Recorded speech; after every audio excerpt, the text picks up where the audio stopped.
నమస్కారం. విజయవాడ వరద ఉధృతికి చాలామంది అన్నీ కోల్పోయారు. ముఖ్యంగా పశ్చిమ నియోజకవర్గంలో తెలుగుదేశం పార్టీ అధికారంలో లేనప్పుడు నాతో పాటు అనేక పోరాటాలు, అనేక ధర్నాలు, అనేక ఉద్యమాల్లో పాల్గొన్నటువంటి మా కార్యకర్తలకి ముఖ్యంగా చాలా నష్టం జరిగింది. మొన్న సీఎం రిలీఫ్ ఫండ్కి 5 లక్షలు విరాళంగా ఇచ్చాను. అది ప్రజల అందరికీ సహాయార్థం. ఇప్పుడు నాతో పాటు ఎవరైతే కార్యకర్తలు 5 ఏళ్లు తెలుగుదేశం పార్టీ జెండా మోసి పనిచేశారో ప్రతిపక్షంలో ఉన్నప్పుడు, వాళ్ళకి ఫ్రిడ్జులు, టీవీలు, మంచాలు అనేకమైనవి పాడైపోయినాయి.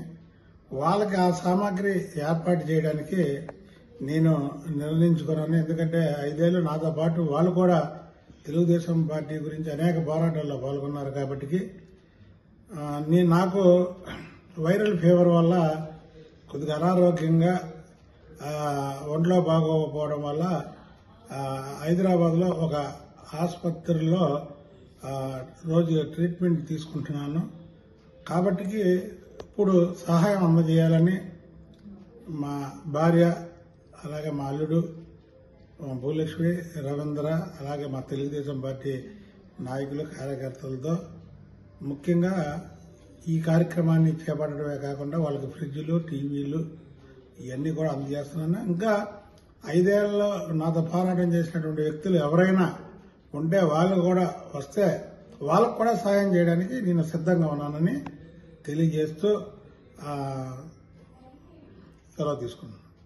మునిగిపోయి ప్రజలకి నానా ఇబ్బందులు పడి ఇళ్లలోంచి బయటికి రాలేక చాలా ఇబ్బందులు పడవల ద్వారాగా వాళ్ళకి సహాయ సహకారాలు అందించిన తరుణంలో అందులో ప్రజలే కాదు, తెలుగుదేశం కార్యకర్తలు, తెలుగుదేశం నాయకులు కూడా ఆ లోతట్టు ప్రాంతంలో మునిగిపోయిన వాటిలో ఉన్నారు. అయినా కానీ వాళ్ళు మునిగిపోయినా కానీ ప్రజాసేవ కోసం అందరూ కంకణం కట్టుకొని సేవ చేశారు అందరూ. అందులో నేను కూడా బాధ్యుడిని, 47వ డివిజన్ అధ్యక్షుడు, మాజీ కార్పొరేటర్. చాలామంది ప్రజలు మా ఇల్లు మునిగిపోయినా కానీ మేము లెక్క చేయకుండా ప్రజలకు సేవాభావంతో పనిచేసి వాళ్ళకి టిఫిన్లు కానీ, భోజనాలు కానీ, నిత్యావసర వస్తువులు కానీ అనేక సేవలు చేశారు.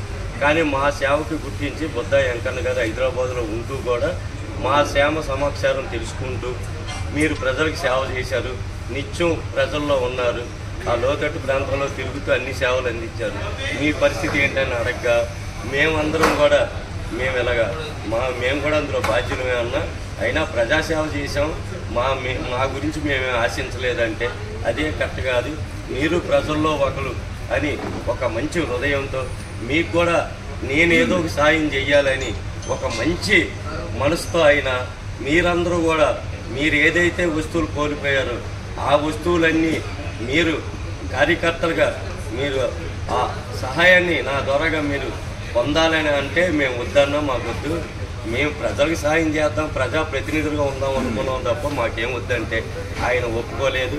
మీరు కూడా ప్రజల్లో ఒకరు, మీరేం సంపాదించుకున్నది ఏమీ లేదు, మీరేమి జమీందారులు కాదు, కోటేశ్వరులు కాదు, మీరు కూడా ఏదో ఒకటి మీరు పేదోళ్ళు కనుక మీకు కూడా నేను ఏదో సాయం చేయాలని హైదరాబాద్ నుంచి ఆయన ఫోన్ చేసి మా సేమ సమాచారం కలుపుకొని బొద్దా భూలక్ష్మి గారు అయిన మిస్సెస్ గారిని పంపించి మీరు కూడా మీకు కావలసిన మీ ఇంట్లో ఏదైతే కోల్పోయారో అదనంగా నేనేం చేయలేను, కానీ మీరు కోల్పోయిన వస్తువులు ఏవైతే ఉన్నాయో వాటి వరకు నేను చేస్తాను.